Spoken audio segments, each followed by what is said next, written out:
Welcome to A Woman's Brew, where women talk about beer. In preparation for Sober October, we're joined today by low and no alcohol brewery, Sheep in Wolf's Clothing. I'm Joanne, and this is Tori. Sup? And we're two beer-loving women on a mission to get more people drinking and talking about great beer. Come join us.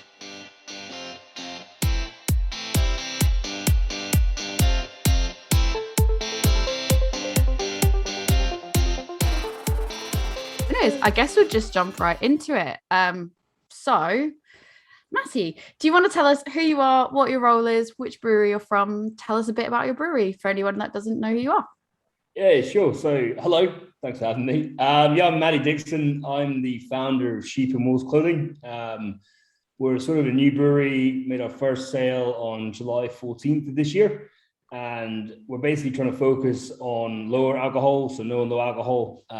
Legally, I think our definitions are a bit looser than the government's, but we're trying to focus on 0.5% and 2.8% beers. So kind of what we would call proper session beers or non-alcoholic beers. And then we have a few that hit kind of 5.1%, but they're kind of on the back end of what we're trying to focus on. That's kind of the short summary of, I guess, who we are. We don't have our own home yet. We're working on that at the moment. Hopefully try and get something later this year, although, time always tends to push on the big things like this. But we are working on getting a home. But at the moment, we're kind of a virtual brewery, I suppose you could say. We've been, contract brewing or gypsy brewing on other people's kit to get our beers out there. And that's kind of where we're at the moment. That's really brilliant. So I guess before we start getting too many other questions, I think Joe, obviously you met Matty. Do you guys want to tell us how you guys met, how we sort of got in contact? Because Joe, you found out and I was like, what is this? I love the name. It was a wonderful meeting at Brew London, like just wandering along. Oh, look, there's a really big dog. What's going on here? Oh, there's beers. And it's like, oh, you're that woman from the podcast. Come and have our beer. Come and talk to us. So, pretty much. I grabbed her. She was trying to probably escape. I think you literally did. I think I was walking past and I was like, oh, this is interesting. Oh, hello. Did you actually have the dog there? Yeah, the dog was there. We took down to Brew London. It was our speed bump technique. So we had him lying down in the bar, basically, no one could walk past without stopping. It would work so hard for me. I would have been there for ages. We'd never got rid of her. I would have been like, can I just help you now for the rest of it? I am that person that goes into bars or when we're out on the beer mile and I see a cute dog, I'll be like, can I stroke your dog, please? Oh. I get really excited, and you have a very cute dog. Anyone that wants to see what your dog looks like needs to go to your Instagram because you've got a photo on your Instagram. We do, and he has his own Instagram actually. You should stalk on. I think that was one of the first things that happened after we rescued him in November. Is he became a wannabe influencer. So his massive head is available in various photographs and guises. Amazing. Sold. I'll be on that right after this. We're putting it in the show notes. I'll go in the show notes. There'll be other people that are interested in that. Brilliant tactic. I think that is absolutely great. And how did you guys come up with the name? For the brewery? Obviously not the dog. Yeah, or both. Max. It was a very complicated process. He came with the name. So Sheep Wolf's Clothing. I mean, it kind of is exactly as it sounds. It's just a play on the idea of a wolf in sheep's clothing. And I think beer for a while now has been going that way, where beers are getting stronger and stronger, and the game is to make them not taste as strong as they are, right? And don't get me wrong, some of the folk out there are brilliant at it. Like, this isn't detrimental, but I like drinking beer. I like sitting in the pub with my mates drinking beers, or enjoying beers at home. And my thing is, I drink quite quickly. I would blame my lifetime of rugby for that, although I'm pretty sure that's probably not actually why. So if I sit there and smash, these sort of 7% pluses, an hour and a half later, now I'm getting on a bit. I'm fast asleep under the table, and then the next I'd say the next day hurts. So the next 3 days hurt now. I'm getting on. Yes, I relate so hard. So it's kind of the reverse of that. Our whole thing is about trying to create beers at a lower ABV that compete at higher ABVs. So we want our 0.5 to sort of sit and be able to be taste tested against sort of 4 and 5s. We want our 2.8s to be able to be taste tested between kind of 5 and 6s. And then, our 5s, we want to try and have them competing with like the 7 pluses kind of thing. And so that's kind of where the name comes from, is the idea of we can hide something that is softer, but give it all the appearance and flavor and experience of a stronger beer. That's brilliant. Yeah. While we move on to the next part of it, our next line of questioning, I think we'll crack open a beer for this one. Pretty excited. So I thought maybe we'd probably start off on the 0.5% one. So we've got Small Kingdom IPA here. I love the labels. I was saying the one that we're going to have after, which is the black lager. This label might be one of my favorite labels because I love the neon colors that are used in the majority of them, and lots of pinks and purples and blues, and I just absolutely love it. Who actually does your artwork? Do you design it? Do you have somebody else design it? It's kind of, I guess, a little bit of a collaboration. So we had our brand made. So we have kind of, I think it's 12 brand colors. So all the labels using the same sets of colors. And obviously the core range kind of have a pretty repeatable theme in terms of layout and the sheepies and things. And then the black lager was just a limited run. It was kind of a happy accident, to quote Bob Ross.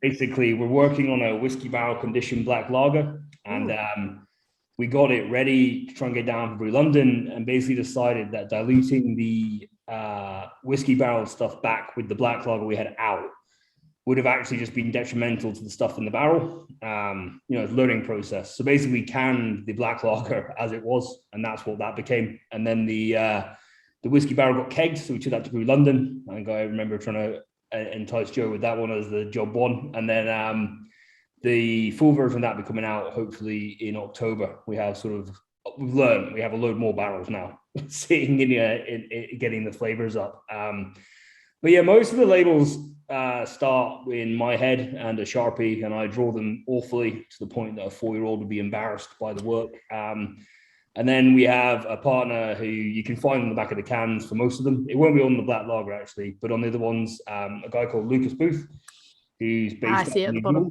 Yep. So he's like a designer / artist, where basically I send over, research and sketches and kind of wants and hopes, and he makes what, as I say, a small child would be embarrassed by into something which we can then use professionally.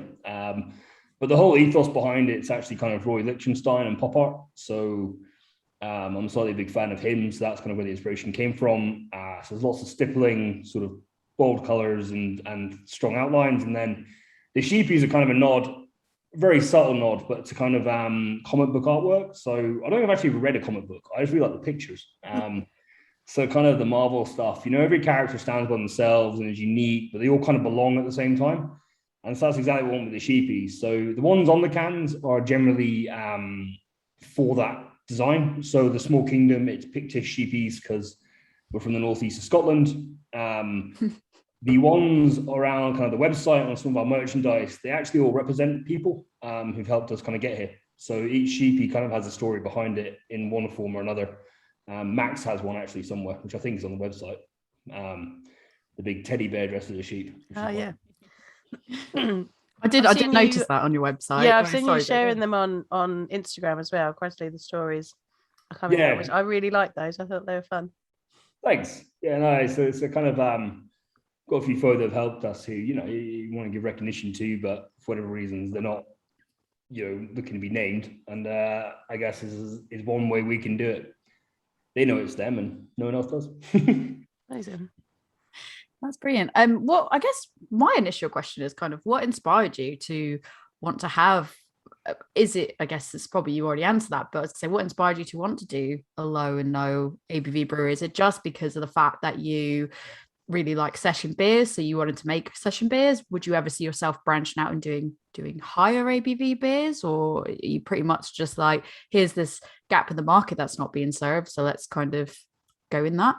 It's kind of twofold. One is I think it is a gap in the market, and so the reason for that is I really want to work to be able to build a company where I can employ folk who are maybe marginalized for getting jobs. So folk on the spectrum, people with physical disabilities, because quite frankly, it's bullshit. Companies waving around their diversity charts, and it's like, well done, you employed a woman, fucking A. Right. Here's our one woman we're going to trot out on International Women's Day. Let's parade her out. All good. 1 month of pride, you know. Right, yeah. It's bullshit, and I'm bored of it. And I've sat in big companies, and it rolls out, and it never stops annoying me. So I was like, well, how can I do it? And I don't know how to do it without having my own company. And then I was doing an MBA in London and realized I'm probably not very clever. I don't have an app idea. I can't code. So the idea of building this amazing company where I could be, you know, the next Facebook, but all my employees are going to be, you know, I'm probably not that person, unfortunately. It'd be nice if I was. But so that was kind of where the actually doing a company came from, and trying to leash a mark or find a gap in the market. Because I mean, who the hell am I to try and compete with folk who make these incredible imperial stouts, right? I mean, they've got decades on me. So, you know, that's sort of one reason for aiming a bit lower. And the other bit is, I think it is genuinely underserved. I think, you know, we were at the NBA and it was me. It was actually, oddly enough, the Sheepy story that came out today of the football player, it was actually them I was sat with drinking in a pub. And we were sort of saying about how when we graduate and go back in the real world and get kind of proper jobs, you know, where he works mega hours per week. He's like, I still love going for beers in the middle of the week, catching up with people, especially in London. If you're ever in London, you find out that you drink in the week. Yeah. The weekend when you kind of stay sober, which is kind of weird if you've ever grown up somewhere else. Yeah. And we were sort of saying, like, you know, we'd love to still go to do it, but we can't. And I guess the way the beer was going, you know, everything was just getting stronger and easy to drink. It's not like a criticism of the skill behind it. It was more just, it's dangerous in well, usually a fun way, but sometimes not so much fun. Yeah. And, so it's kind of a combination of both. Was, well, there's definitely a gap in this market, and then there's you know, hopefully that can lead us to doing what I'd actually quite like to do. And yeah, no, I still think it's underserved. There's some people out there doing great jobs. You know, and I think you've got to recognize that. But I do think there's people out there who are selling stuff that is not so great. And I think no one's really laid claim to the market yet. Like, no one has their stamp of, yeah, we are actually the best at this. There's a few claims around at the moment from folk with the best non-alcoholic beers in the world. And don't get me wrong, they've got some bloody good ones. But I still don't think anyone's got the badge across the spectrum, if that makes sense. Yeah, it totally does, because I think we did last year, we did January, we did an episode that we tried all these non-alcoholic beers, because for us, we're not really, I feel like I can relate to you a lot more than some of the people that put out, you know, non-alcoholic beers, because I think a lot of the people that sort of do that are like, you know, I don't really drink, so, you know, here I'm trying to make beer for other people that, you know, want to drink and or don't want to be drinking but want to be able to go out and be sociable and all that, and I've never been able, I respect that, but I've never been able to personally relate to that, because for me, you know, I do drink beer, you know, I don't really turn to non-alcoholic beer because I don't have that, there's no need in my life for that to fill. So I find that that's really interesting. So I feel like I relate to you in the sense of like, yeah, you like to go out, you like to drink high ABV beers, you like to drink all that stuff, but sometimes you need something that's sessionable, and I feel like that's something that I can connect to and relate with. And I think you're right in that there's this gap in the market where there are some amazing breweries that are, you know, no low alcohol. I know like Nirvana Brewery does some really great, when they do a really great Hellas lager, for example.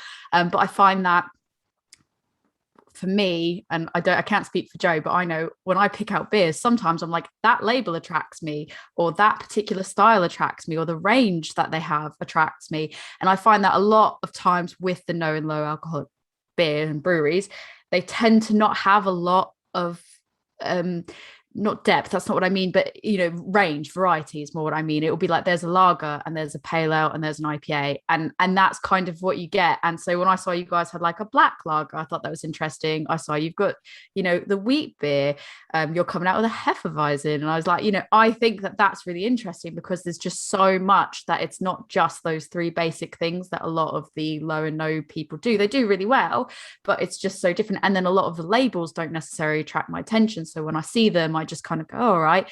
And I feel like with yours, all of them, I was like, we got the set of 6, because I was like, I love all the labels, they could all go up on my wall, and the range of what you had was so good. So I can totally relate to that. I think that's really great. I just feel like I had to, with that long rant that I just did right there, I just felt like I had to get that out. I think it's true. I think like one thing we've done on purpose is that every single one of our recipes is unique. Whether it's a 2.8 or 0.5, we start with a blank bit of paper every time. And I think that in a way has helped us make beers that are different. Like I don't think you could try two of our beers and be like, oh, they're kind of the same. I mean, at the other end, it means brewing them is a bit of a bloody nightmare, if we're honest. But, that's the payoff, really, is at least they kind of stand by themselves. And I think there's definitely folks out there who I think have nailed it on kind of one beer. But then what I think, and I don't know, and I won't use names because they're still doing a great job, but I feel like they're bringing out variations of that beer. Yeah. With a different name, whereas we aren't. Every time we brew a new one, it's brand new blank bit of paper starting point. And we have like a little set of yeasts we're looking to use in the future. Put a lot of effort into researching that, so we pick our yeasts very carefully depending on what kind of profiles we want on the beers.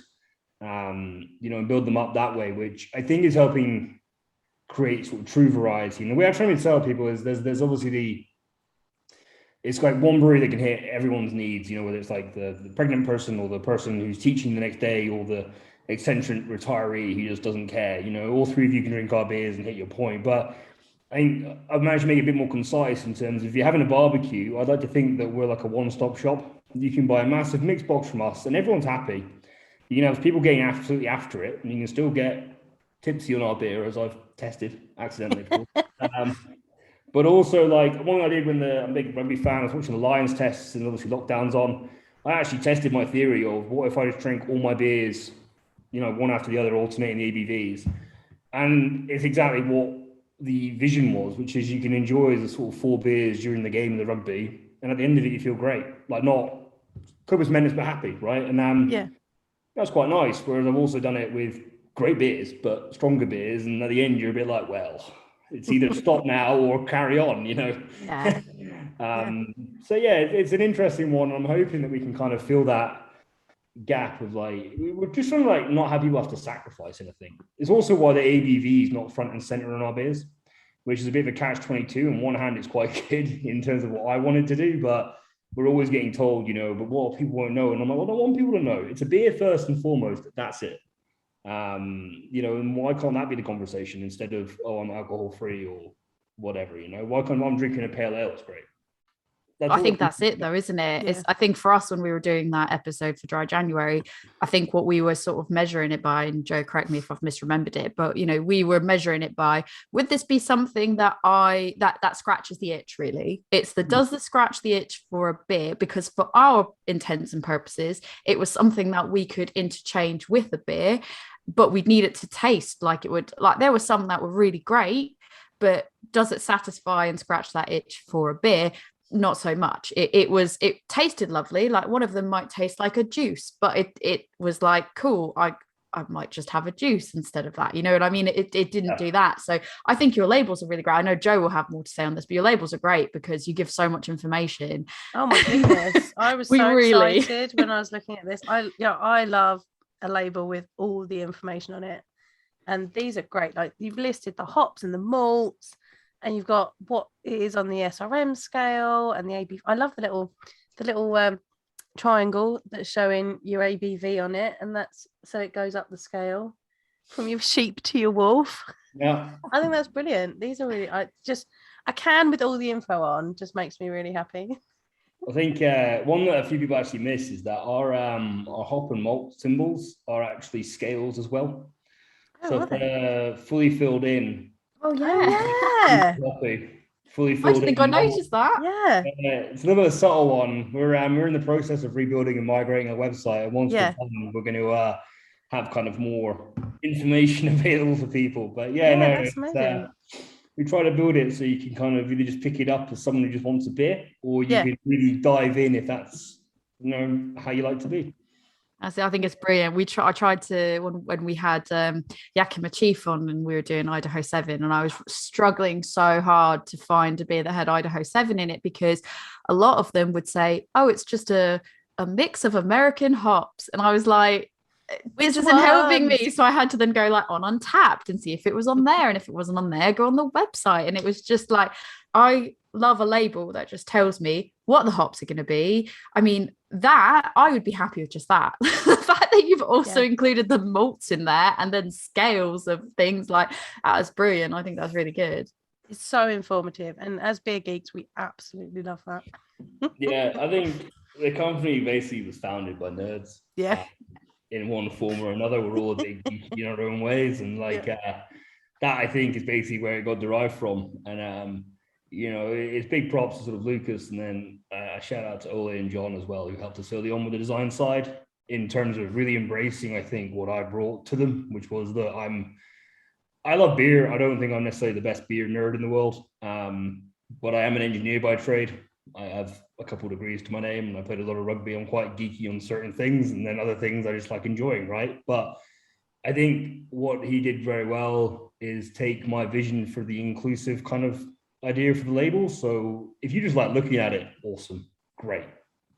But if you want to read it and get like really geeky, you're brilliant too, right? And it's I'm pretty happy with them, if I'm honest. Yeah, that's good. It's Definitely really very good. well balanced, Yeah. for sure. Yeah. How many people are technically in the company at the moment then? How many of you are there? Good question.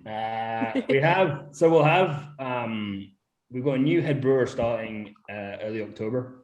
So we'll do a big release for them coming in. We've just sort of finalized that, going through the interview process. I can't remember, this comes out, I think, probably around the time they start, actually. Okay. So it'll probably be around then. But we've got sort of an army of volunteers, and then we've got a few kind of third parties we're paying, because basically everyone involved has a day job, which is the hard part. Hopefully one day we can leap, but we've got to get to the size first. So just trying to, a bit like you guys, we are nodding along sagely. Officially, I suppose you could say there's kind of two. Well, there will be two of us, I suppose, officially, and then there's very much a couple of people who I would actually include in that, to be honest, because of the kind of amount of work they do. But yeah, on a full effort day, it can fluctuate up to like 10, I think. Wow. But yeah, we're kind of skeleton crewing it at kind of like 3, 4, and then we have a few folk we work with in the industry. Quite proud to say we managed to get in Daisy Turnell's book, so she runs our Instagram, which is quite nice because she's brilliant and we have no idea what we're doing. No, that's brilliant. Like, there's nothing worse than when I'm trying to arrange these interviews and stuff, and I have to say to people that they work in a brewery full time, so it's kind of like they wake up, they do what they do, their routine's very different to what my routine and Joe's routine is as well. So it's like, it's so difficult when I'm like, are you able to record at like 7:30 at night? Is that on a weeknight? Because like we've got our day job, we've got to do this. Just, I feel so bad because I'm like, for you it might be late, like I don't know.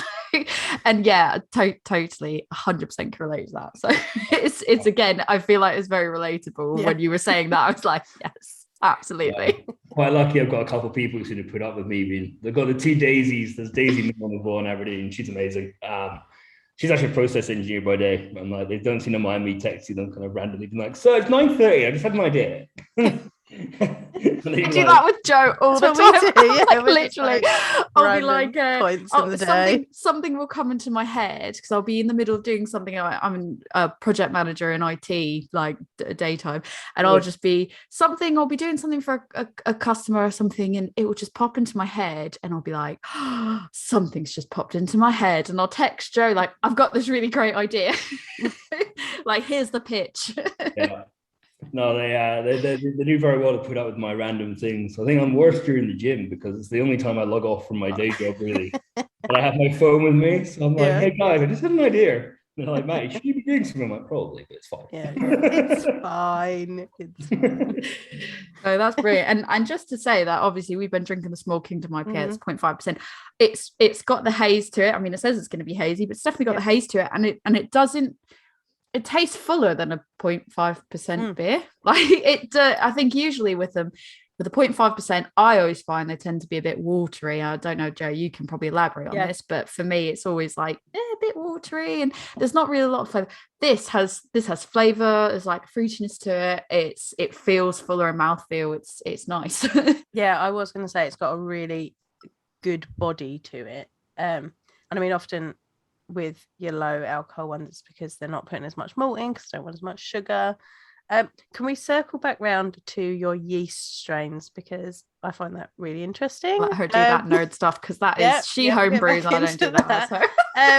So because like we've talked about on previous episodes, we've talked about low and no alcohol and how sometimes they strip out the alcohol, but they are currently in the process. They are currently in the process of developing different yeast strains that are going to produce less or no alcohol. What kind of yeast strains are you using? Yeah, I won't give too much away, and it's not really coming from a cloak and dagger. I can never remember their Latin names, if I'm proprietary.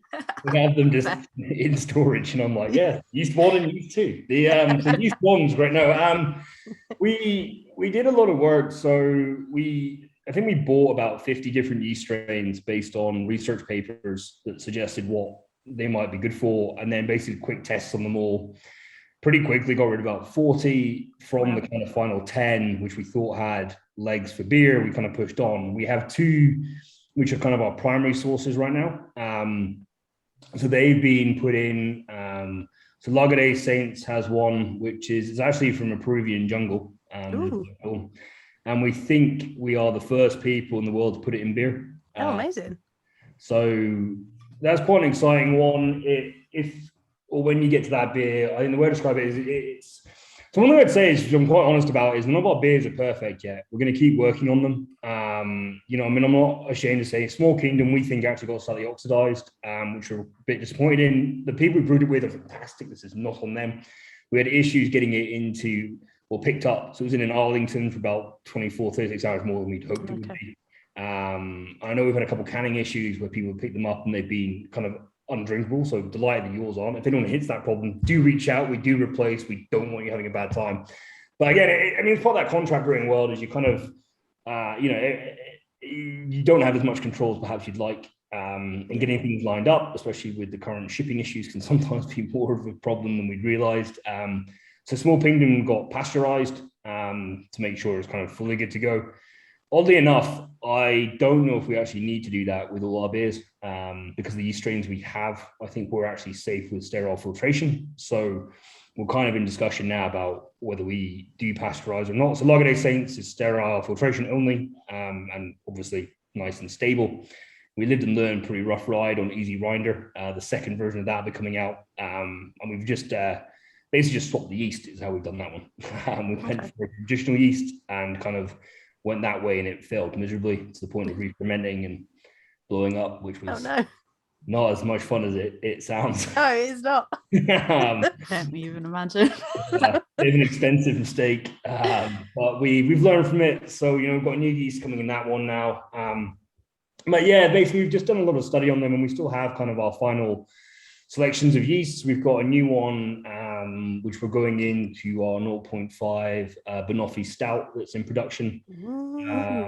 So trying to use kind of rum-barreled wood in that to try and bring out as much sort of natural flavoring as we can. So we do use adjuncts. I think anyone who says they don't at 0.5 or arguably 2.8 is either telling a porky or has some kind of witchcraft that I've yet to learn about. Fair crack to them if they can. We don't know all of them. Ponies, no adjuncts in that. There's adjuncts in short stack. That lager obviously isn't. There's no adjuncts actually in Lago de Saints. That's just pure kind of lager. And then it has a bit of a pear aftertaste, and that's all from the yeast. I think what we discovered more than anything is when you go into the kind of yeast strains which we've got going on 0.5s, they have a much more significant impact on the flavor than when you're at higher ABV beers. Yeast is obviously super important, but I think you can almost cover up what yeast can taste like because of all the malts in there and the alcoholic level. Yeah. When you go way lower, it has a vastly different sort of profile, and you really get the profile out from the yeast. So that's kind of been a bit of a mixed blessing. When you hit it right, it's great.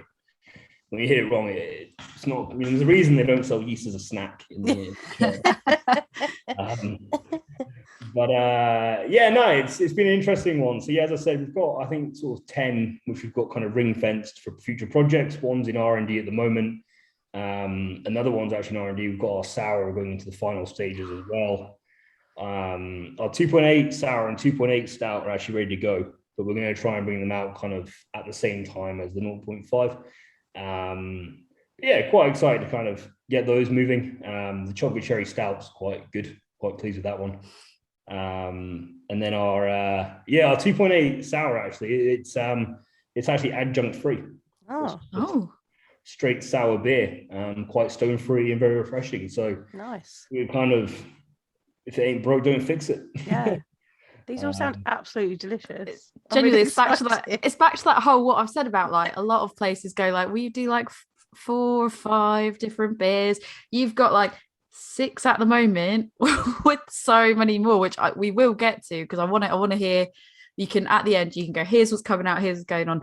But honestly, it's quite nice actually, because it goes back to what you said before about if you're getting beers for a barbecue, especially if you're the one that's driving to the barbecue, you can easily have beers for the people that aren't driving, because I think one of them, this one, the Lumberjill IPA, that's a 5.1%, so that's still like that's on the end of the spectrum for people that want something sessionable but a bit higher ABV, and then you've got the 2% around that point, and then the 0.5s, and I think it's just such a range, not only of percentages but of flavors. And I'm interested to see how your stout is, because I always find, and I think Joe, you might agree, stouts, low ABV stouts, don't always nail what you want them to. They're always like on the thinner side, and you're like, if it's just not what I envision as a stout. So I always like trying them, because you never know. Like you said, it's a process. People try and try again. So I just think maybe I'll find one that's really good, or maybe somebody will crack how to do it really good. So it'll be really interesting to see how yours is when it comes out. No, I think 2.8 we've done, we had it tested with a few folks, and I would say it's definitely less body than kind of some of the heavy stouts, but at the same time it's also immeasurably kind of more sessionable. So it's the kind of thing people drank a bit slower than other beers, but also went back for more, which is quite nice, I think, especially on kind of autumn and winter, when you maybe still want to do a pub session, but sipping a heavy stout for a while isn't really what you've got in mind. It's that kind of happy medium. But yeah, it is hard, and I think the 0.5 is where that will get really critical. I think at 2.8 you can kind of get away with it being a little bit more sessionable, because that's kind of what people are looking for at that level, I think, really. Yeah. But when you get to the 0.5, I think it's a very different game, because actually, if anything, I'd like our 0.5 stout to have more body than the 2.8, because I think that's someone making a choice to say, no, I don't want or can't have the alcohol, but I want everything else I expect from a big stout. Whereas at 2.8, people are actually saying, I want to session this. Yeah. And it's a very different kind of choice, I think. So yeah, I'm that one's in R&D at the moment. I'm getting quite excited to get the kind of the first samples through. But yeah, we'll see how that one goes. And then the sours we've got coming are just kind of, super sessionable, really, is where I put those. Nice. Extra excited about that one. Yeah. How long did it take for you to sort of play around with these recipes? Just take, the first one you've made. How long did it take for you to play around with that before you kind of went, oh, we have a recipe here, like the first one that you came up with? I think we nailed our first contract brew recipe 7 months after starting. I learned to brew beer last September, so a year ago now. Oh, wow. Nice. Yeah. Before that, it was I just had kind of the brand and the business plan. I had some original founders I've worked with who unfortunately pulled out because of COVID. And so, there were certain bits of the company that needed to be caught up quickly. So yeah, that was where that was. So teamed up with someone else and together kind of went down the route of just iteration after iteration. So kind of brewing 2-3 times a week, just to try and get as many versions of things out as we could, and try and refine them in. Had some success with that. Like Lumberjill is actually my recipe, which I'm, I guess, quite pleased with, just because I am very inexperienced in the world of brewing. So to have it in your hands, quite cool. But that was probably one we got quite lucky on. Whereas Shetland Pony was actually going to be a different beer, and we went through about 4 iterations of this recipe, and it kept getting worse, if anything. Oh, no. So it got turfed I think one day I just poured 20 litres down a drain. I was God. like, I'm done with you. Yeah. So we quickly pivoted to another recipe, which we had, and kind of tweaked it to get it down to 2.8, and that's what's there today.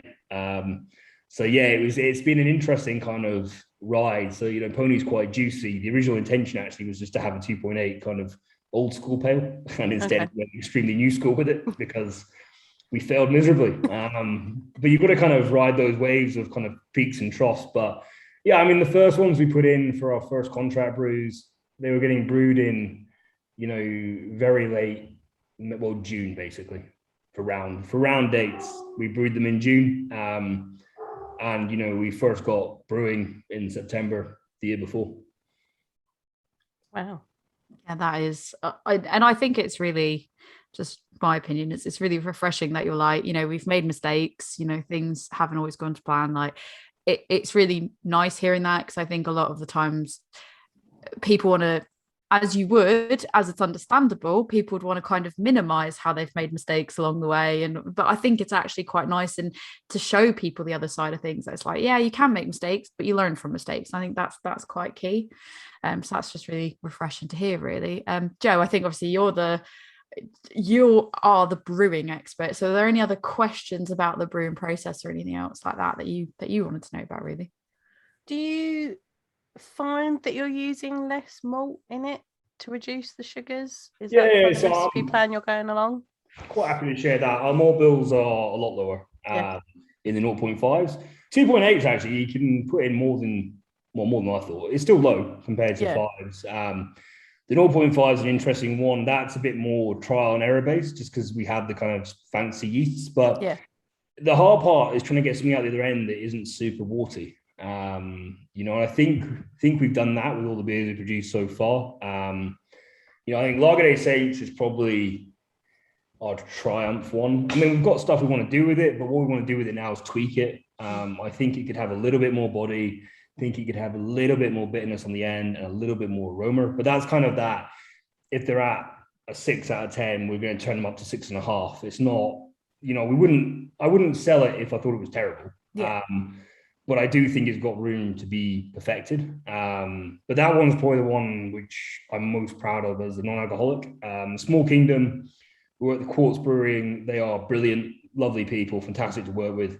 And I think it's just one of those process things. And thankfully, what came out, I think, is good enough to sell. But I think we've got a bit of work we want to do on that one to really bring it through. Learning curves, leaving things in Arlington for extra time isn't great. So make sure your logistics are nice and ironed out, and they actually are going to turn up. Unfortunately, our pickup didn't arrive. Oh, no.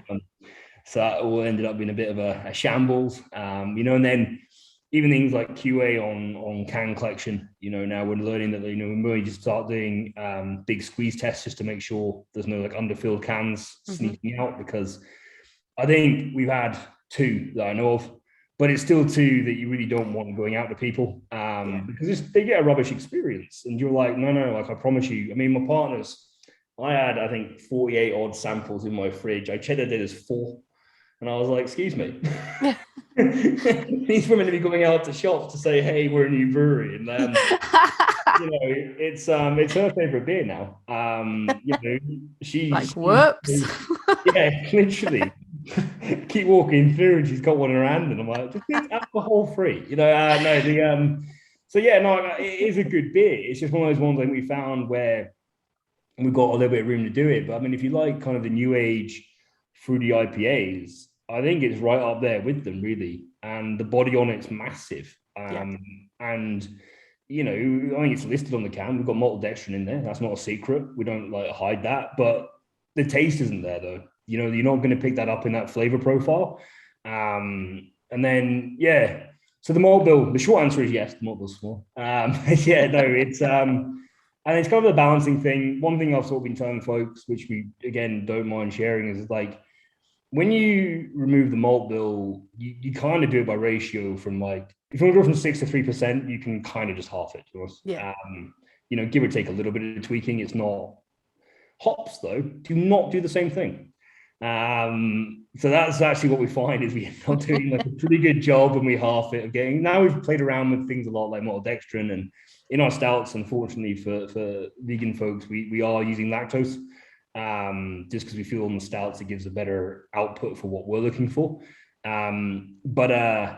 Yeah, you know, those things we've got kind of ironed in now. We kind of get that right, or pretty right, first time. Hops though, nah, no idea. Like you half them, it's still way too much, or you half them and you're like, I swear I put hops in here. You know, it's the most bizarre thing in the world that the hops, the hop ratios do not hold true, like the malt ones do, which is quite an interesting thing to play with, and it's even more interesting when you get really low down. So, from my experience, if anyone wants to try it at home, you can definitely brew a 1% beer, like pretty easily at home, to be honest, like on any of your standard kind of kit. Full disclaimer, I skipped the whole buckets on the stove. I went straight to butter. So I'm probably a bit of a fake brewer, for entirely honest, having never been. That's through what that. I still brew on. I mean, some of the best brewers I think I know from home do that. They just a dodgy face every time I tell them. And I'm like,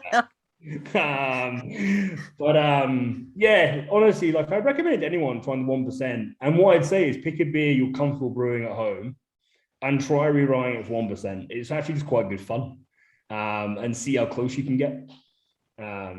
Because it's quite an interesting ride, and it really, I think, changes the technical sort of difficulties. I think from my kind of very, very limited experience, we found that, you know, we never do anything too strong, and that's obviously colossally difficult to make drinkable, because you don't want the alcohol flavor sitting there in the face. But brewing a 0.5 or a 2.8 versus brewing like a 6.5, 6.5 is easy.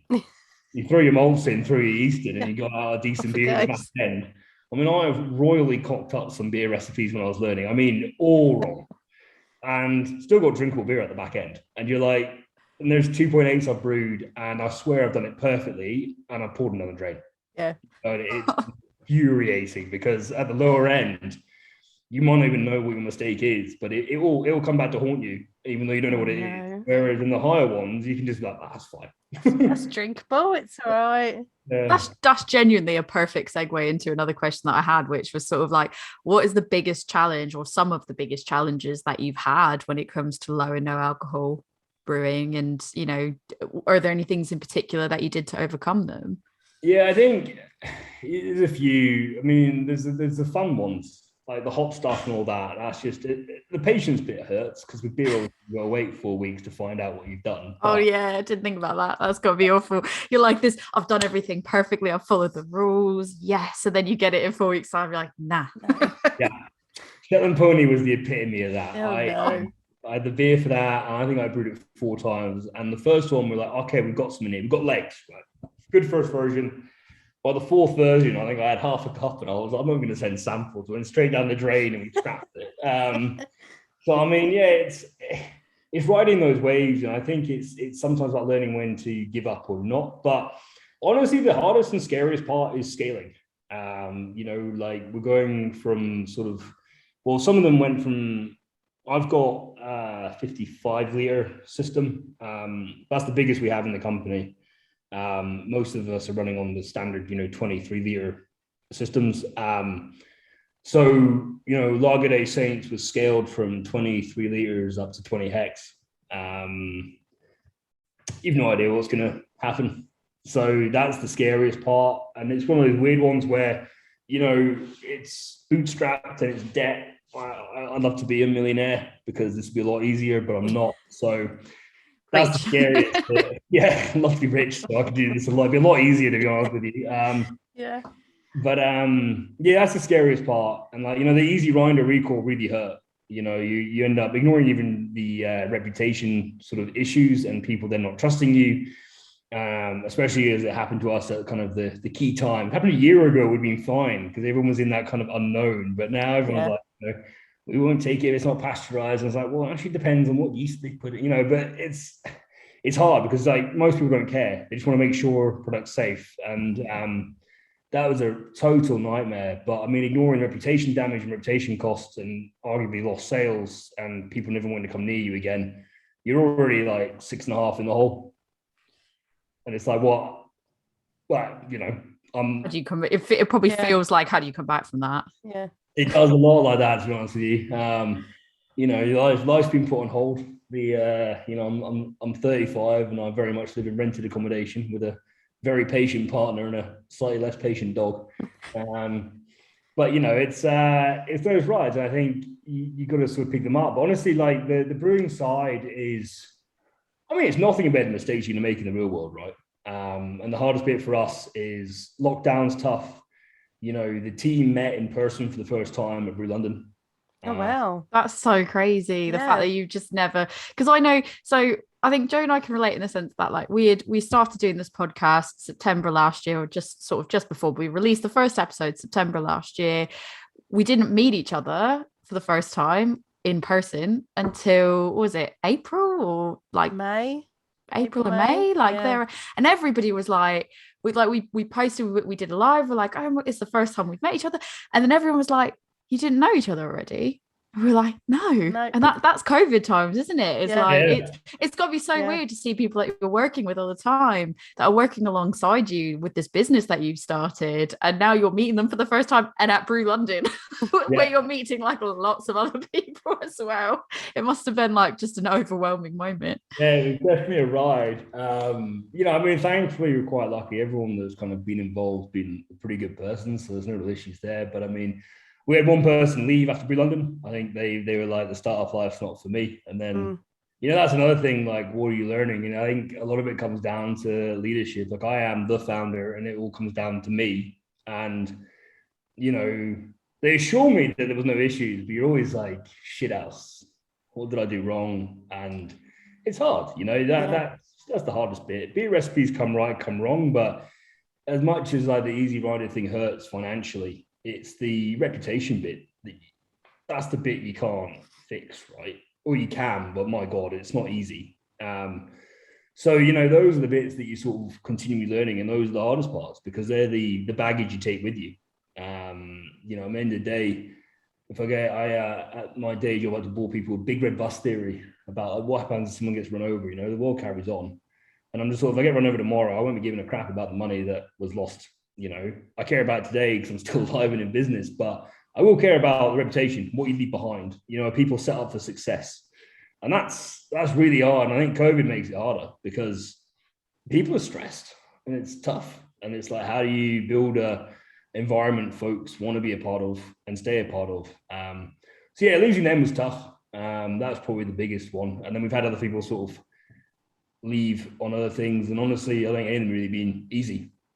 Understandable, and something very amicable. Like I had some mates help me out, and they're like, I've gotten too busy, can't help out. And of course, mate, I still see them. I'm still got the beer, still mates, but like it's still weird. And you're like, could I have done something different just to help them stay in? And then the bigger ones from people really leaving the company, you're like, shit ass, this is a bit shit. But it's an interesting one. And on the beer side, I don't know, it's you just got to be willing to accept that more recipes will probably go wrong than right.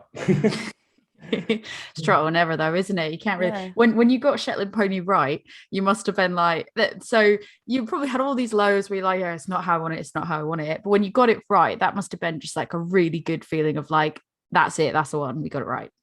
Yeah, no, it is. It's nice. It's when you get samples sent off, like it's really hard. Final samples tend to be brewed by me in the group. So I'll get it brewed, get it up, I'll get it onto, I built a keezer in the house. As I say, I was an engineering nerd, not a brewing nerd. So building that was quite good fun. And then I've got a canning machine, so I'll can it, get it sort of hand labeled and send it off. And, it's that one where one person gets a sample and like, this is amazing. And then you realize you accidentally oxidize the next one.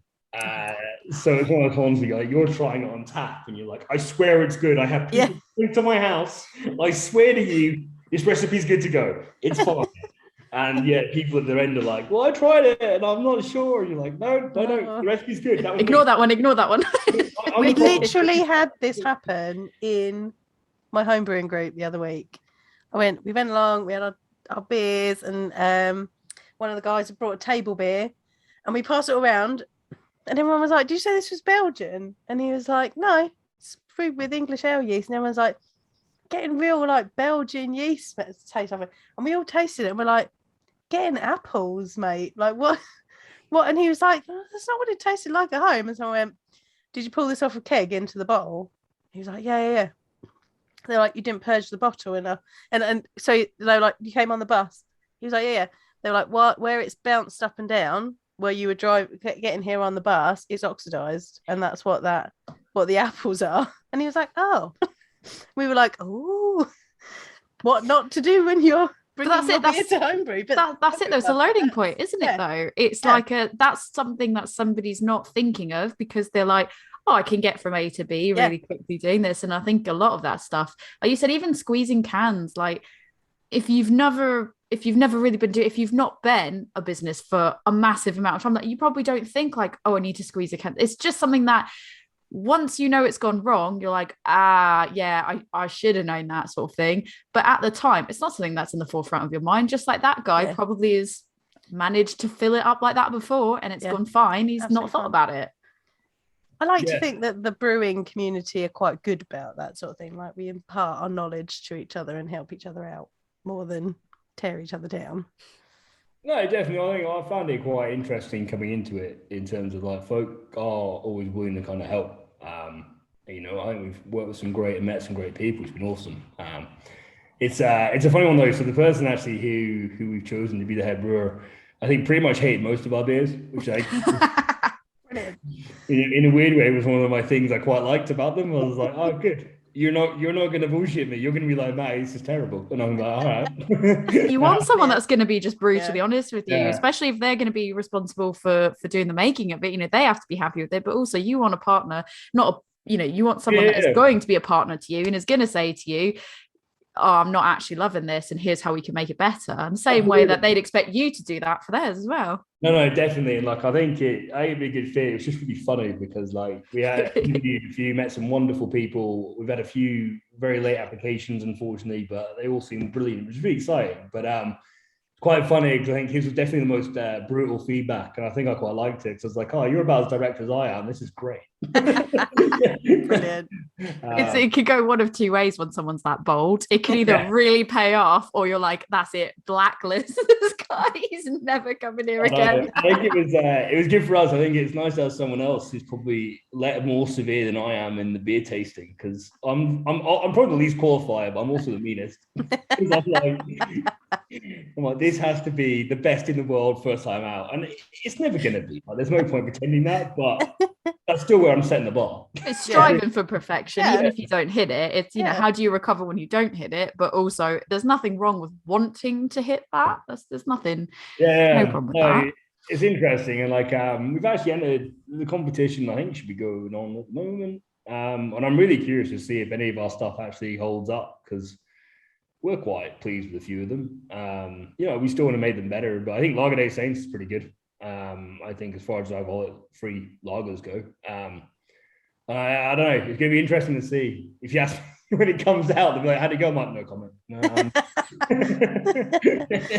So yeah, it'd be interesting. So it's going to be, I don't know. It's one of those things though, but I think something I find really interesting about the beer world is that in twofold. One is on kind of the competition side is that it's very to a fixed set of criteria, which makes trying to do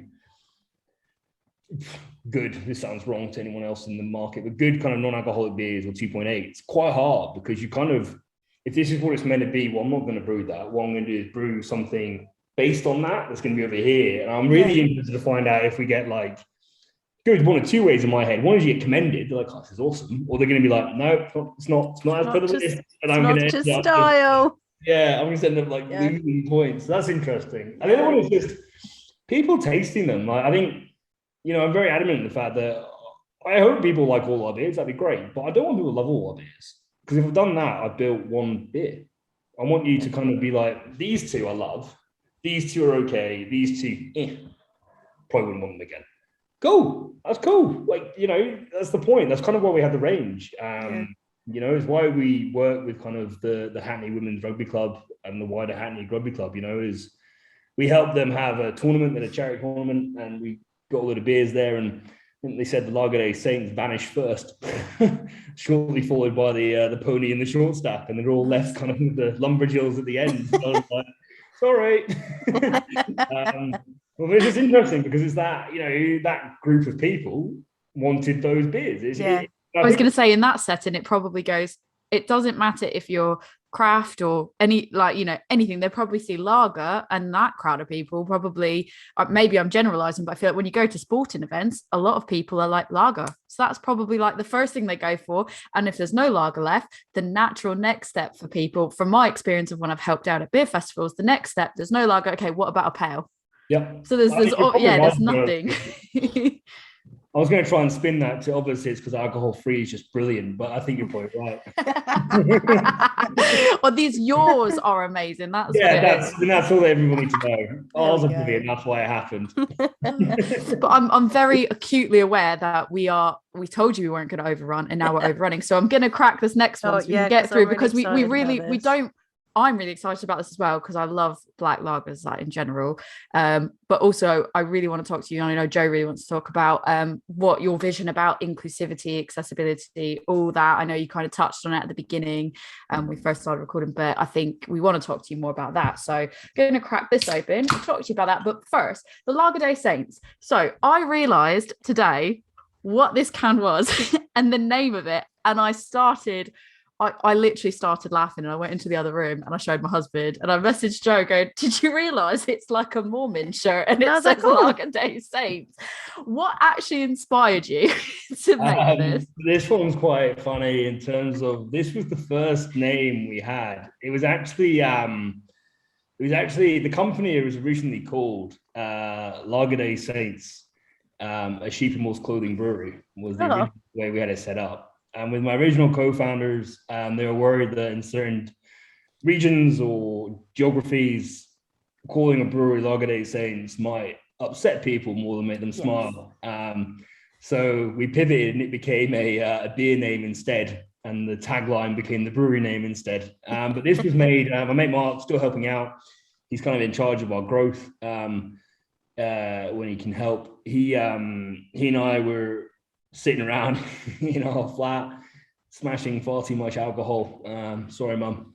And this became the name we came up with. And then we pivoted to make it into the beer. And obviously, you know, it had to be the lager. So alcohol-free lager went very high up on our list, which, you know, I think might maybe show my ignorance for brewing beer, because obviously anyone who says they're going to start a company with an alcohol-free lager and speaks to an experienced brewer, the experienced brewer will tell them to go away, because that's a really mad person. Yeah. It kind of spiraled from there. And then we were doing the cans, and we obviously the cans kind of have labels have kind of a little bit of a format for them, but with Lager Day Saints, we're like, well, I mean, we can't not. I'm slightly in love with South Park and Book of Mormon. So I was hoping, I was like really hoping that's what it was. It really is. So this is our homage to the Book of Mormon on Broadway, which, if you haven't seen it, is glorious. I saw it in London on the West End. My friend, so I'm from the US. My friend came. I feel like now it's a thing where I feel like every time I say I'm from the US, I've got to take a drink on that one. But so my friend came to visit me, and she loves musicals. And this was like a good few years back.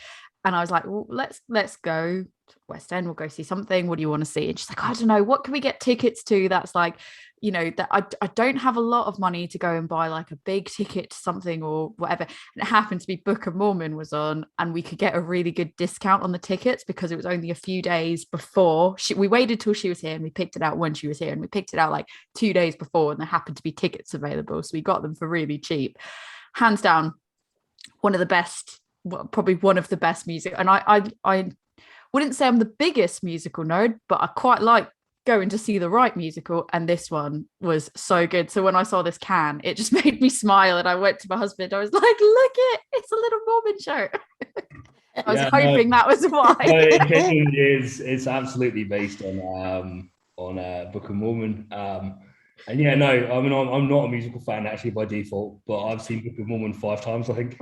Amazing. It is genuinely such a good musical. I didn't take my mum, but Yeah, but we've got another one. Actually, got one called Teutonic Knights, which is a super duper traditional Munich Hells at 5.1%. And so the Teutonic Knights were the Knights Templar version in Germany that generally ran hospitals. That's cool. Raging war. But the can is like the same format. Oh. So basically, with all our lager cans, all your lagers have got to be like that now. Style now. That's a cool idea, though. I think that's really cool. Yeah, that's fun. But yeah, obviously you've sort of, I've seen your website, Joe's seen your website. We've looked at sort of your press kits and all that, and I know obviously you've mentioned, I mean, on the can as well, it says inclusivity, community, sustainability. Do you want to talk more sort of about those three pillars and why they're so important to you, and how you've sort of built your mission around it? Because I've seen your plans, your future plans of what you want this business to be, and I find it really, really interesting. So do you want to tell us a bit about that? Yeah, definitely. I mean, so I went for the three values as kind of the original pillars, and they kind of fit in quite nicely in terms of a short, a middle, and long-term goal. So kind of working backwards, long-term is sustainability. We're a start, we aren't sustainable. There's no point lying about it. But I was working on gas. My partner works in renewables, in wind farms. And one thing I'm not going to do is lie about it. I will never do buyback because it's bullshit. I won't tell you that we're zero for life because that's not possible. But I will be honest about it and open about it. And basically every step we take, we'll try and make the most sustainable option we can afford at that time. Which means that I am now the proud owner of the world's most expensive tote bags. They're quite nice, but wow, that was a difficult chew. So that's kind of the long-term one. In the midterm, we've got the community idea, and this is basically around, we'd like to open up spaces. And what I mean by that is, obviously, one thing we'd like to have a proper brewery, that'd be great. But the first thing we're going to try and do is open up a brew pub, and then from there, maybe try and open up a few more kind of, I'd say they're brew pubs, as in we want all our spaces to have brewing kit in them, but it could be that you're talking literally like a grandfather, and whatever's brewed there just gets put on tap for the lucky 5 that are able to try it.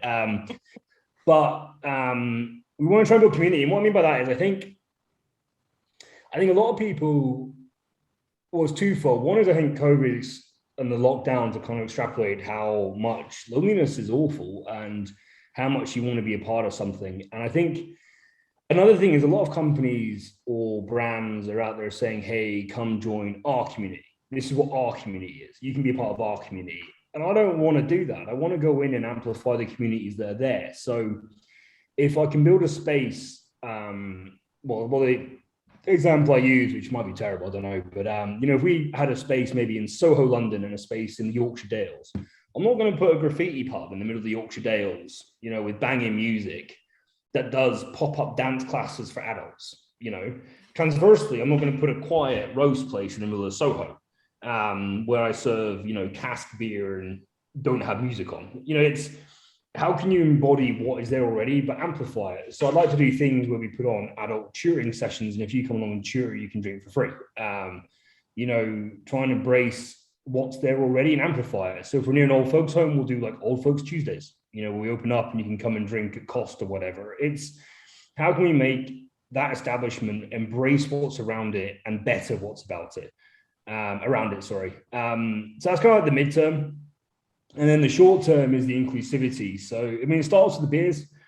We didn't want to be purely alcohol free because that's actually not inclusive. It's not, right? Because there are people, I've got a mate who doesn't like drinking alcohol beer. He's like, no, I'm having a beer, I want a beer. Fine, have a beer. And that's absolutely awesome. But there's other people who want to be completely total or whatever reason, right? So that was kind of part of it, was the ABV ranges we're at are very intentional because it's beers for anybody, anytime, anywhere. Anyone, anytime, anywhere is a catchphrase, but it's true though. And that is the essence of immediate inclusivity. And then that kind of extrapolates into the kind of, when we first have our first home. And I mean this in quite practical terms, in terms of, I think last time I checked, folk on the spectrum, I think are like 16% employed, but they think like 70% are employable, right? And it's because people are scared to employ folk who aren't like them or who think differently or have unique challenges, whether that be a wheelchair or you're super duper tall or super duper short. All these things come into play. And I'm just bored of hearing talk. There's so much talk nowadays. I mean, fuck me, we have marches that shut down London, but it's all talk. They then go home and drive their fucking diesel cars, but they'll preach to you all high bloody day and night about how I'm killing the world. And I'm like, well, actually, my car's cleaner than yours. But, no one needs to know that. Why let a good fact get in the way of a good ramble, right? And I think I just kind of want to displace myself because it's the only world I can be a part of. I'm a fucking straight white guy. The shit do I know? I'm also not that little. I'm really not one of those people that's ever really in that much danger. I've been in some ropey positions, don't get me wrong, but at 6'1" and a bit too fat, but ex-rugby, I'm not wee. I can't speak to those, but what I can try and do is build a place that allows everyone to be safe and be themselves. I know my dad was paralyzed when I was 10 in a car crash that wasn't his fault. And it's pretty bad paralysis. He's a quadriplegic. And it just awoke me, I think, to a world I didn't know about in terms of people's dignity being taken away from them. So we got to these places that we've got disabled access, quite nice places. And then, but sir, you have to come down the alley, by the bins, through the kitchen, out the back, and this is the only table you can have. You're like, right, so you haven't got disabled access. No. It's horseshit. And then it's like companies nowadays that Pride campaigns last 4 weeks and they literally remove the stuff. Why are you removing it? Surely this should be a year-long thing, no? Why is this not permanently adorning your whatever? And so, yeah, I'm just I guess this is kind of a rambling way of saying that I want to try and build a very practically inclusive space. How I get the hiring right is going to be an ongoing problem because, everyone's got biases and there's not much you can do about that. And at the moment, it's quite funny. The brewer that's coming in has the same name as me. And you're really diverse there, then. It's one of those awkward ones, but I think it's what you can do when you've got the space, though. And we're talking about, though, I was complaining to Daisy T. I was like, you posted this up in some of her, women in beer groups she's part of. I was like, no one's applied. And I can't do anything about that, right? But what we can try and do is try and use what we have to set up apprenticeships or reach out to people who might not know it's an option for them and support them that way. And I think those are things we'd like to do. And again, it's about engaging the community that's around you and trying to make that place into an actual local and really support the folk that are there. That's kind of what I want to do in a very long-winded way. I think I kind of got to the answer. No, I think that's brilliant. I think seeing about that plan that you have that you want to do of opening these locations, I think that's really brilliant. And I think the fact you mentioned in the Yorkshire, maybe you'll have an old folks Wednesday or whatever it is. I think nobody thinks about all ends of the spectrum like that of age and location and all that. And I think that is really brilliant. And I mean, I'm 100% events person. My ideal world. So I'm a project manager in IT, which I love my company. We do a lot of there's a lot of inclusivity. If you're planning your work for that week and you maybe think about things slightly different to somebody else, you can plan things and plan your workload like the adult that you are in the way that works for you. And I think that's really great. But in an ideal world, again, if I was a millionaire, I would love to do event planning and stuff like that.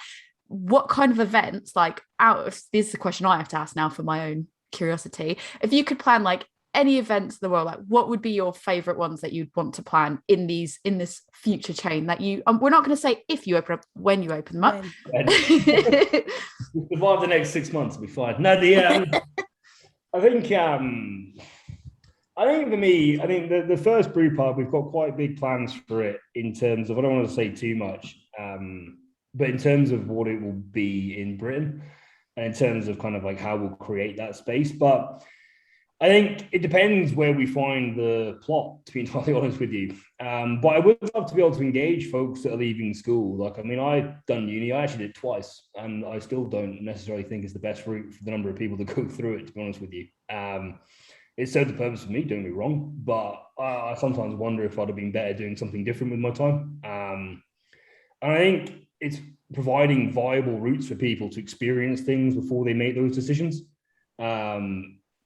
I think around that, in terms of the events, it's whatever's there, because I think, I'd love to be more involved with things like wheelchair rugby, which is a fantastic sport, terrifying, but fantastic.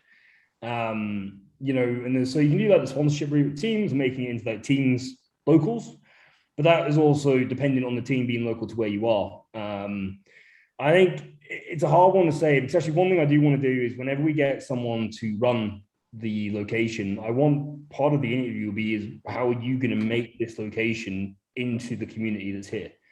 You know, that's part of it. Is I don't want to give people, here's the 10 things we do at our places, here you go, here's the flat pack design of what I want this place to be. You know, I want people to come in with fresh ideas because I mean, I'm a pretty basic human being. I like simple food and I like beer. I like hanging out with people. So, you know, my kind of events would be a German beer hall. I would basically just do my version of a German beer hall. That would be it, because that's pretty that'd cool. be it every day, because that's what I like doing. But, you know, like other people are like, well, we like doing other stuff, you know? So I think it's what's around, right? And like, you know, the licensing rules of music, if it's live and not electric, are quite chill. So like, why not have classical days? You know, why not have, you know, working from home pop-up spaces? There's all sorts you can do. It just depends on where we end up, I think, really. Well, no, I think I like the idea of the tutoring one, you know, get folk in to help support others. I think it's a good way of meeting people, supporting people. I like the idea of if there's old folks homes nearby, is either having them come in or go to them if it's not possible, especially because with alcohol free, right, it's safe for them to have. And at 2.8 as well, you know, now I'm getting on, I'm starting to feel 5%. I can't think what's going to be like when I get double my age. I'll probably hammer 2.8%. But, you know, and these are things we can do. And I just think if we can try and make, I guess, really, I'm hoping that the Wayne's World model happens, where if you build it, they will come. You know, which I know technically from Field of Dreams, but Wayne's World did it way better. Did it better, obviously. So yeah, no, I'm hoping that, you know, that will happen. And then if we can engage with folk around us, then they'll help guide us, because I want spaces where, you know, folk can have like proper debates. Like, we don't do proper debates anymore. It's all sensational journalism. And, you know, we're getting lost in a world of opinions rather than actual facts and figures. And then, you know, motivational speakers, why don't we build a platform for folk to come in and just tell people their story? Because it can be a wonderful thing for people to hear and be like, oh shit, I relate to that. You have to relate to all of it. You might relate to one bit of it, but it can also be incredibly healing for the person doing it. I mean, I did a talk on depression at the London Business School TEDx conference. And, you know, at the time, I was sort of mellow until it started, and I think I probably peed myself a bit. And then at the end, I ran away and hid for about half an hour, because I was like sort of quite overcome with sort of sharing all this. But now I look back, though, honestly, for me, on a selfish level, it's probably one of the most helpful things I think I did to really overcoming kind of my mental state of knowing I'm going to have depression for life. And, you know, I think you can build these situations that can help people. But, you know, who am I to tell them what that situation is? Like, people got an idea, and it's, you know, a positive idea that's going to help them or help other people, then hell yeah, let's get it done. Like, why not? I don't, you know, I'd like to have random stuff happening that can kind of cater to the folk that are there. Even like educational things. And, yeah, I really want to try and hopefully we can build them with, like, you know, full adult changing toilets, so that, you know, folks with adult kids who are severely disabled. Sorry, my PC terminology is terrible. Nice. I hope that's okay. You know, that they can come, and it's a space where they can feel that they can come in and hang out, and we'll support them and be like, it's all good. You know, shit happens. I've got mates who have no excuses and still pee themselves when they drink too much. So it's not really an issue, you know? And yeah, hopefully we can just actually build something that is truly welcoming, I suppose would be the word. Because if you aren't welcoming, you aren't really inclusive, right? No, exactly. What it comes across as is, it sounds like the alcohol piece of it is secondary. It's more a village or town hall where it is for the community, and it's the events that, you know, is going to cater to the community, and the alcohol is just there as a secondary thing to drink if you want to. But really, it's a meeting place, and it's a place for people to come together, to not feel alone, to feel encouraged. I mean, you could have open mic nights. There's like loads of stuff that you could do that would be great for the community. And I think just the idea of it, when you were talking just now, it came up in my head. It's like village hall, town hall, like gathering of people coming together to sort of do things that are going to benefit them. And I think that's really a really great thing that definitely is worth supporting, in my opinion. I think you're spot on. I think when I first pitched this to folk, because I guess I'm probably the one with the weird ideas that's driving it. I'm lucky to have folk who seem to think like it might be okay in the end. And I sort of said, like, you went back in the day far enough, right? Towns had a church and a pub. I'm like, I don't really want to be the next Scientology, so I'll build a pub. I was going to say, like, all of this sounds like what the real village pub is about and was for. It was about community and being the centre there. And yeah, you went and had a pint, but really it was about the meeting place and getting together. Absolutely. And that honestly is what I'm trying to bring back. I miss it. I grew up in northeast Scotland in the hills. I say in the hills. I was in a town near Aberdeen. I like to extrapolate it out. I was in the hills, yeah. Totally, I was. A nice town actually. But I do miss being able to sit in a pub with my mates and chat.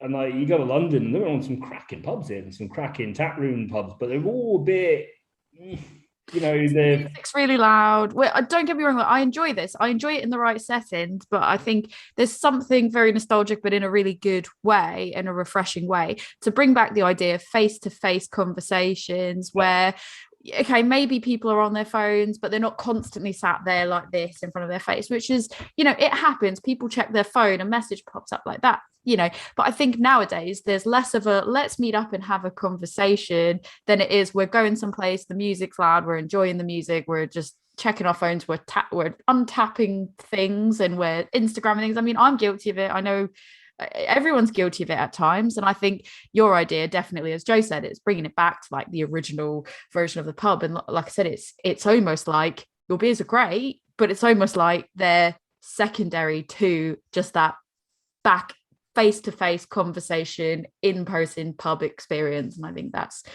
there's something really endearing about that. And I think it's something that not a lot of people, when they build their tap room, a lot of people would go, oh, I want it to be a space for artists, and I want it to be a space for whatever. And it sounds like you're just saying, I want it to be a space that serves the community. And I think there's not a lot of people within this industry that might be people's idea of ultimately what they want, but it doesn't sort of hit in the same way as the way you've just explained it. And I think that's really a great and important thing for the craft community to have, because I think there's a lot of people doing really great things, focusing on really great things. But I think one thing that doesn't necessarily get thought about is, how do you serve the immediate community around me? And how do I translate that so I can do that in other areas, but serve their community, not just my idea of what their community is?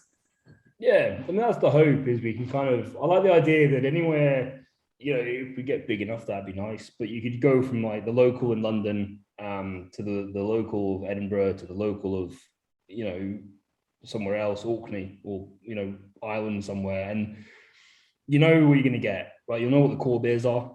You'll know that it's fully accessible. You know that the bar's set up with tablets, so you don't have to be able to speak to people to order if you're struggling with that for whatever reason.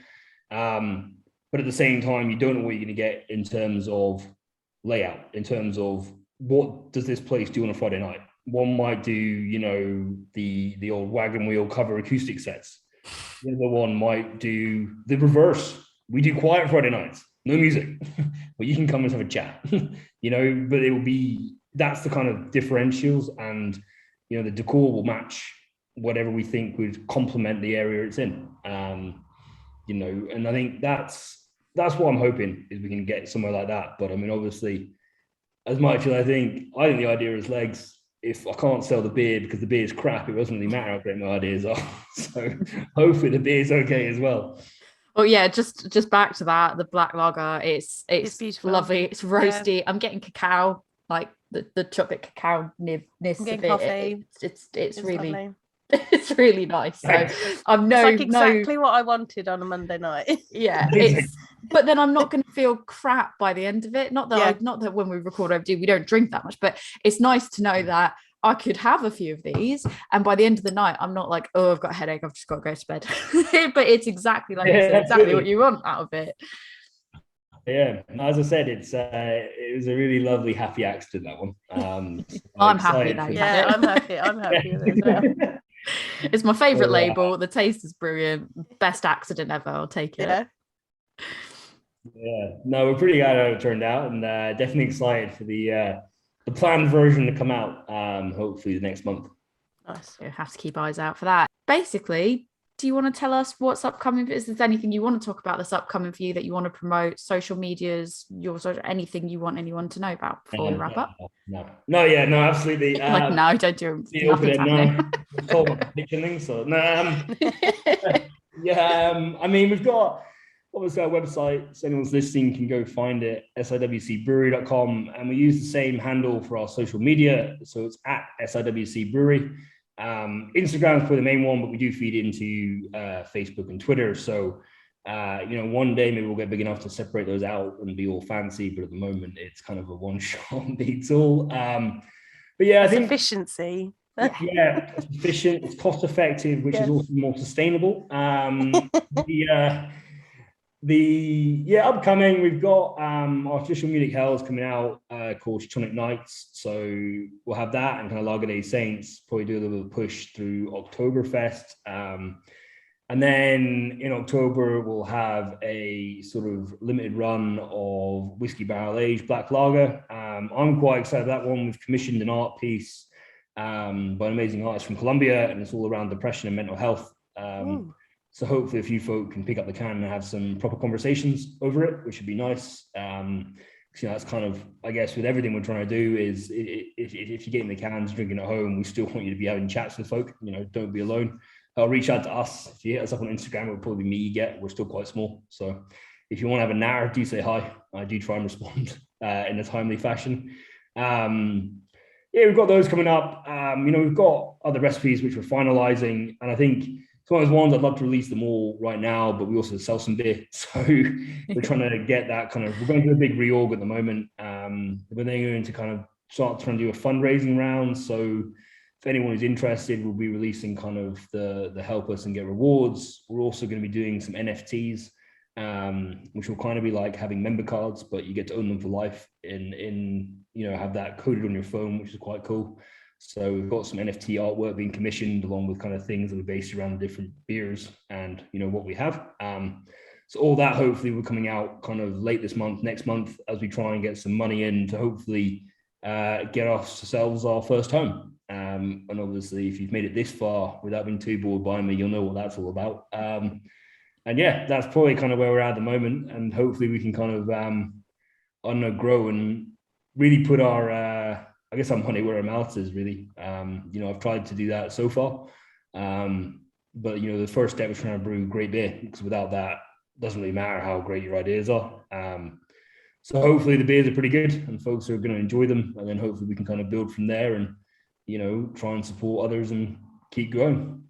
No, that's brilliant. And I think I can think of a few other breweries in particular and pubs that I think fit in exactly with your sort of ethos and your way of thinking as well. And hopefully, you'll have the support of others as well. And I think if there's any, pubs, tap rooms, anything else that's looking for sort of lower range, more sessionable stuff to offer as a guest beer, could they reach out to you directly? And do you do selling at that level? Or no, we have Lager Day Saints, Shetland Pony, Short Stack, and Lumberjill all kegged. So we have them in keg stock kegs. Other kegs are available, and then we obviously have everything canned as well, full 40ml cans. But yeah, no, please, if anyone is interested, we'd love to get some kegs on tap. That's something we have struggled with. So if you have spaces, let us know. Otherwise, if you're interested in cans, hit us up on the website and just say hi. The email at the bottom comes straight through to us, and we'll definitely, trade inquiries are always as welcome as a direct purchase. Amazing. Brilliant. There you go. There you have it. Thank you so much, Matty, for joining us. I've really enjoyed this conversation. I feel like I think I can speak for both Joe and I feel like we can really relate to a lot of what you were talking about as well. And I think your visions of the future are great, and really wishing you all the success. And I hope people reach out and they try your beer. Literally, you could get what I really love the most is that you can get one of each thing that you have out at the moment in a 6-pack. Like, I think that is really great. So I was like, I can't make up my mind what to try. Oh, there's a convenient pack. I'm just going to go with that. So most important question before we say goodbye, what's your dog's Instagram?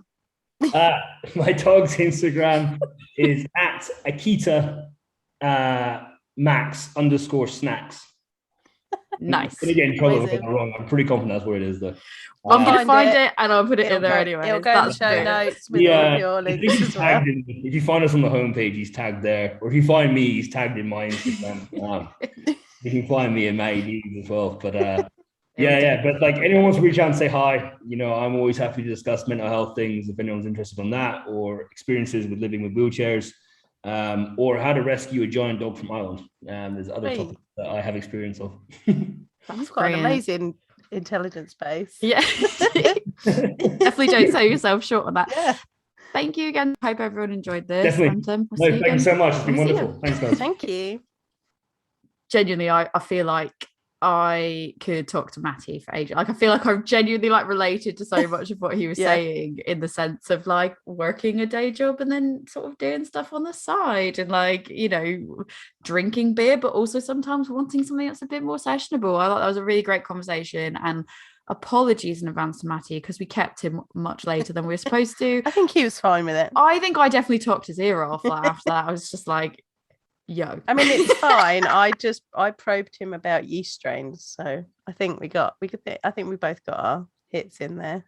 I think we definitely did. And again, I feel like I did it. I got vibes that you were like, I saw you coughing away in the background at one point. So I was like, I'm going to keep going. But then I felt bad because I was so excited to talk to him about things he was saying. I think I talked his ear off. So apologies, Matty. It's been voice is pleasure. Still not quite back yet, everybody. No. It's getting there. You're nearly there, though. You are nearly there. It was more, I saw you go on mute, and then I saw a lot of coughing. So if you've watched the video, I bet you see that. Look for the point at which Joanne looks like she's just me dying in the background. But it's fine because I had a beautiful black lager to drink. Yes, and well done to Matty for just keeping going, not saying anything. Well, I'm dying. I was thinking I really hope he might notice that he's going to stop. But then I was thinking maybe we should do a welfare check. I was like, oh no. But yeah, that was a brilliant conversation. This black lager is amazing. It's great. I can't wait for the I want to get the barrel aged one when it comes out for sure. Yes, and I think it's so tasty for something that's just a sessionable beer. It's like 2.8%. Beautiful. That's exactly what I wanted on my Monday night. Exactly. You want something, but you don't want too much. But when you want a nice dark beer, this is perfect for that. But yeah, if anybody has a pub or a tap room or something and you're looking to fill up a slot that is a low or no alcohol, reach out to Matty, reach out to the brewery, speak to them, because I definitely think their ethos alone is a reason to support them.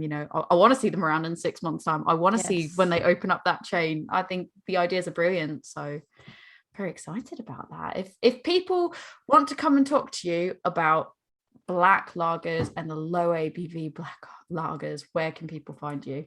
If you'd like to come and talk to me about my love of black lagers and why this one is so good, I am A Womans Brew on Facebook, Instagram and Twitter. If you'd like to come and learn about what makes a black lager so beautiful, you can come to my beer school, which is Love Beer Learning. We are on Facebook, Instagram, Twitter. I generally hang out on Instagram. We are also on TikTok and Pinterest. We also have you love that one. You love that I've got so many. I love counting it. It makes me so happy. We also have a website, which is lovebeerlearning.co.uk. And you can contact us by email at lovebeerlearning@gmail.com. We will pick up emails for the podcast there as well. If you'd like to tell us who you want us to talk to, where you want us to go, what you want us to talk about. Is there a beer site? Do you want to know more about black lagers? Shall we get more in? Because who's got dogs? Happy about that. Who's got dogs we can go see? Who wants to introduce their dogs to us? Because Faylin would love it. She tried a cameo, but we shooed her away. Poor thing. She's so mad. She did. She tried at the beginning, and I was like, "Nah, girl, you gotta go." Tori, if people would like to talk to you about your love of dogs and about poor Faylin and how we ostracize her from this podcast, where can they get hold of you? I feel like if you want to talk to me about dogs, more fool you, because I could talk about dogs probably longer than I could talk about beer. But you can find me in one place, one hot place only, and that is Instagram, adventures_in_optimism. And from there, I'm going to go finish this amazing black lager with an amazing can design on it. Beautiful. Cheers. Cheers.